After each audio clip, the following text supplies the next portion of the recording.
Kalika studio Ara.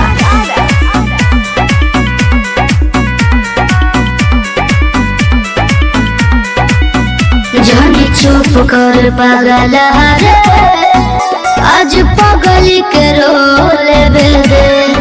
जाने चुप कर पागल रे, आज पगली के रोले बेदे।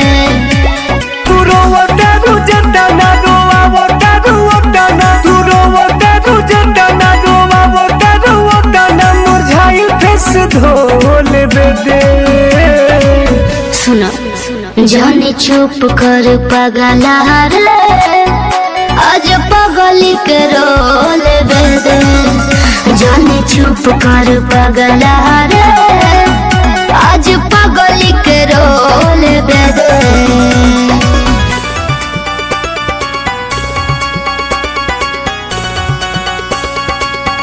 म्यूजिक बाय अभय बाबा।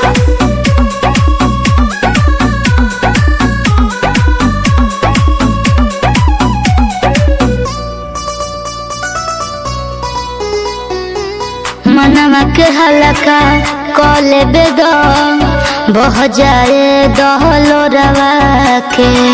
लागो तो पूरा खड़ा हो बाड़ू, डोली भी लेके सिंहरवा के।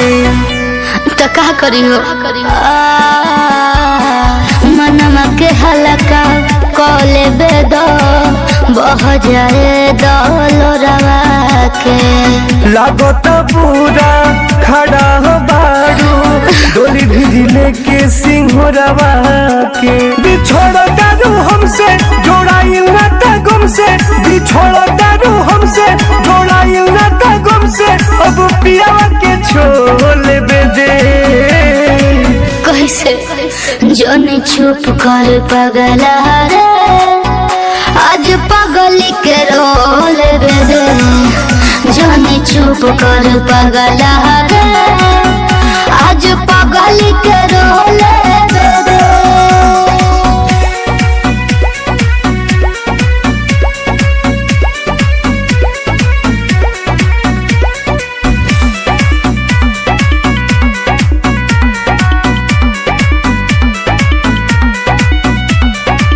मुकेश टुन टुन हिल के बुझा मामला बाई दिल के।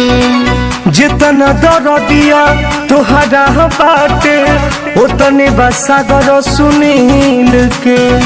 कैसे रखतो रबिना विकास टुन टुन हिल के बुझा मामला बाई दिल के। जितना दरदिया तोहरा बाटे, उतने बसागर सुनील के। तोहारू भइल शादी हमारू बर्बादी, तोहारू भइल शादी हमारू बर्बादी, भइलू अलग तो होले बेदे। सुनो जाने चुप कर पागल रे, आज पगली के रोले बेदे। जाने चुप कर पागल रे, आज पगली के रोले बेदे।